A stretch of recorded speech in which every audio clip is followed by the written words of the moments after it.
Pepper says, are you ready to clear out this churned clutter in front of the dresser? I know I am. I have avoided this part of the bedroom on camera for a very long time. Not because it was messy, it was because I was afraid of what it meant. You all know that my clutter has always been more than just stuff. It's always been avoidance. It's been protection, it's been safety, it's been security, it's been control, it's always regulated my nervous system. The stuff has always meant so much more on a deeper level. This pile right here, there has been actually no clutter blindness. It's actually been like staring at me. And I avoided it because I kept feeling these emotions of being shamed and feeling like a failure. And I didn't know how to navigate the emotions. So over the past, at least year and a half, maybe we're at 2 years, I just kind of let this build up. I'm not going to be afraid of it anymore. I'm going to face it. I'm going to be transparent and vulnerable with all of you guys, because I feel like sometimes the thing we fear the most is where the greatest lesson is. Let's tackle this pile together. I also want to take a moment to give a very big special thank you to Valkra. Forgive me if I'm mispronouncing that, but this video is going to be dedicated to you because it's part of your belief in me that gives me the strength to face this and share all the emotions in hopes that we're helping other people in similar struggles too. So this video is dedicated to you. And this pile right here is obviously churning the hoard, right? It's the illusion of progress, but really it's just a trauma response.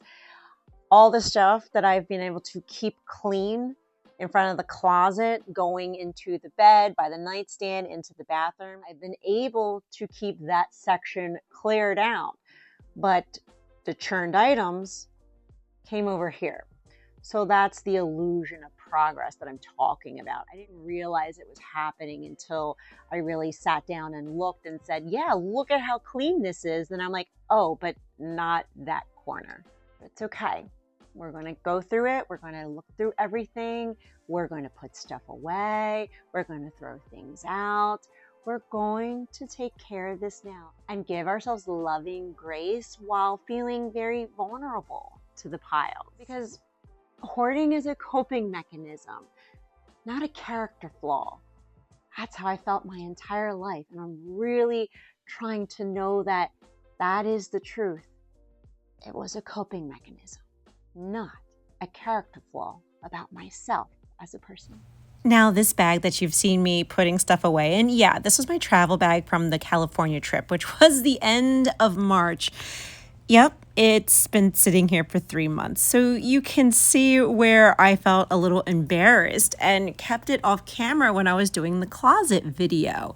This wasn't clutter blindness. This was like clutter avoidance. Exactly what my brain was trying to do with clutter blindness is not letting me see the piles, because what was happening was that I honestly was feeling like a failure. I feared facing it and showing it on camera because I feared what it would reflect back to me. And that was I hadn't changed enough, and that I wasn't enough, or I wasn't strong enough to make the full recovery as a recovering hoarder. But we all know that that's not the truth. What if this messy spot, the one I've been hiding from everyone, isn't failure at all, but an invitation to look deeper, to stop resisting, to stop letting fear run the show?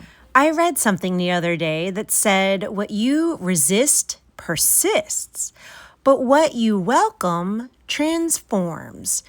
That really resonated with me. So I'm choosing to welcome this mess, not to justify it, but to understand it. I want to learn from it. I want to stop being afraid of my patterns and start transforming them. And maybe you have a space like this too. Maybe it's not a hoarded pile in front of your dresser, but maybe it's a packed garage, or It can show up as unopened bills or online shopping late at night, or it could be emotional eating, or maybe it's overworking like a workaholic. But whatever it is, it's nothing to be ashamed about. It's about the stories we've attached to that thing, the pain we haven't felt safe enough to unpack. So this isn't just a decluttering video. It's a healing moment, a turning point. It's me showing up, afraid, but ready. Because when you face the thing you fear, you begin to fear it less. You begin to understand yourself more, and you begin to take your power back. One small, brave step at a time. Mine, as you all know, is overcoming my hoarding disorder. Now, everything that you're seeing in here is churned items. Nothing was recently bought, even though it gives the illusion of that. A lot of this stuff is from 2020, 2021, and the past few years. It's an accumulation of stuff. This pile right here didn't appear overnight. It's what we call a churn pile. And if you ever dealt with clutter, you probably know exactly what that is. Churning is when we move clutter around. Shuffle it, sort it, rebag it, rebox it, but we never truly release it. And on the surface, it looks like we're doing something. It feels like we're organizing. It feels like progress. But underneath of it, it's often a trauma response. For me, I kept churning this pile here to keep the front of the closet clear. That space looked better, like I had things under control. But really, I just pushed the overwhelm a few feet over because clearing the closet triggered my anxiety. So I moved it over here, thinking I could deal with it later. But that pile grew and grew. And alongside it, my shame grew with it. Churning the hoard gave me the illusion of safety, like I was in control. But it wasn't healing, it was hiding. And when clutter is tied to trauma, our brains will do anything to avoid feeling unsafe again. So we churn, we shift, we delay, and the stuff remains. But today, I'm facing this churn pile not as a failure, but as a survival strategy that I no longer need. I want to gently remind you that if you've been churning your hoard or clutter, you're not lazy and you're not broken. You've been protecting yourself the only way you knew how.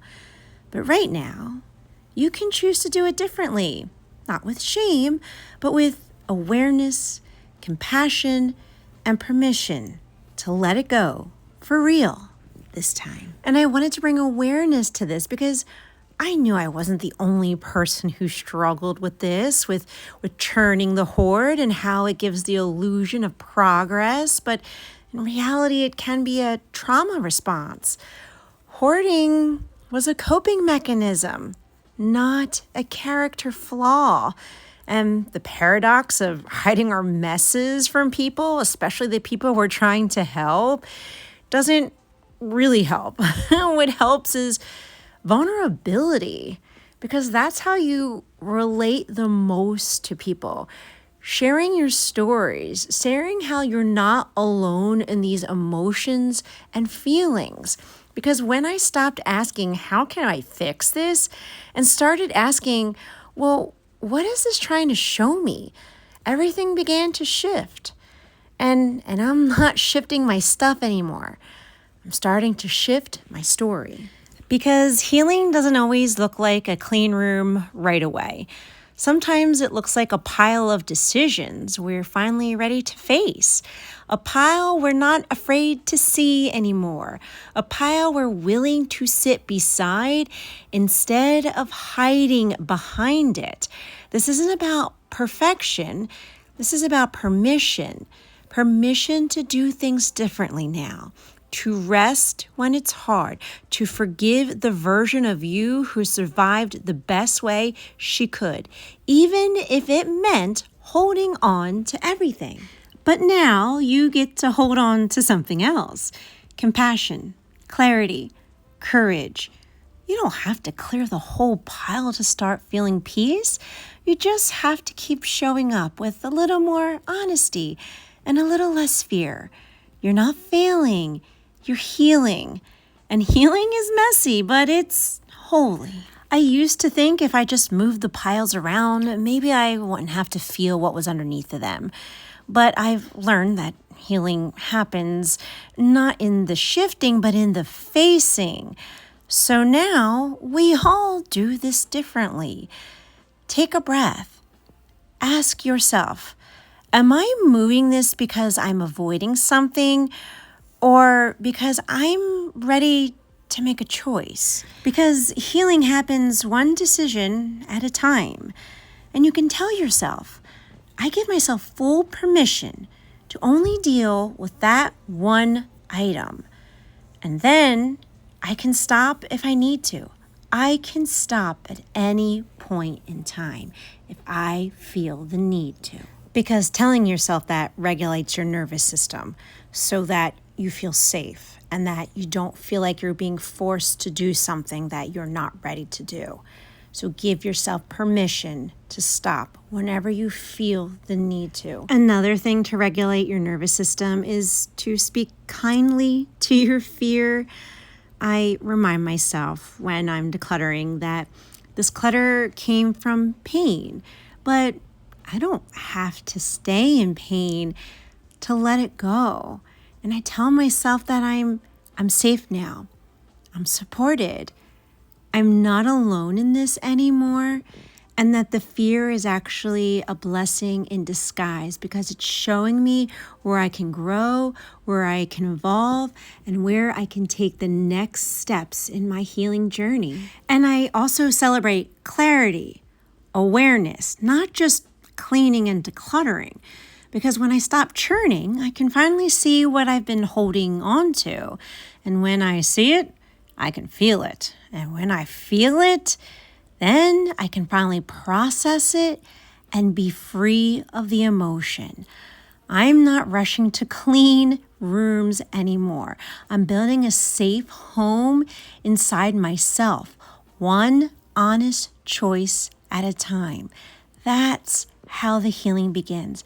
That's how I'm recovering in my hoarding disorder. Now let's lovingly finish this section. These are old vision boards. I'll put them away. This is old home decor that I bought probably 2 years ago to redo the bedroom. So yeah, it's time to hang them up. And the rest of this is empty Shein bags. Yes, I do not buy from Shein anymore. And some old socks to toss out. Now, this we bought around Christmas 2023 for the bathroom.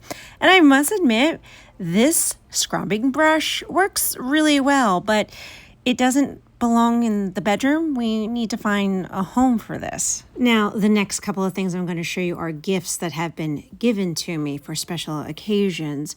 And this roots more with my ADHD and perfectionism because I was trying to preserve a moment, the feeling of receiving something special, beautiful, or perfect. I associated the gift with a beautiful memory and identity, or feeling loved. That was the main thing. I felt loved when I was given a gift. So I kept it pristine because I was protecting the feeling that came from it. And by using it or altering it would ruin the magic. But I think this subject of ADHD with perfectionism and emotional attachment to the gifts is definitely worthy of its own video that we will make in the future. But now let's finish up this one because by sharing my emotions, my vulnerability, how I was scared to show you this mess, why we churned the hoard, and bringing awareness to this,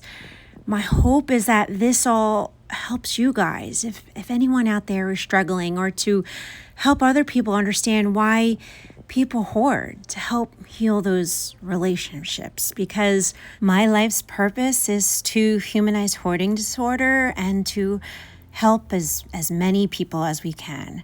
And now, me and Miss Peppy, oh yeah, we are so proud to show you the newly opened up space. I mean, yeah, we did it. We did it. We did it together.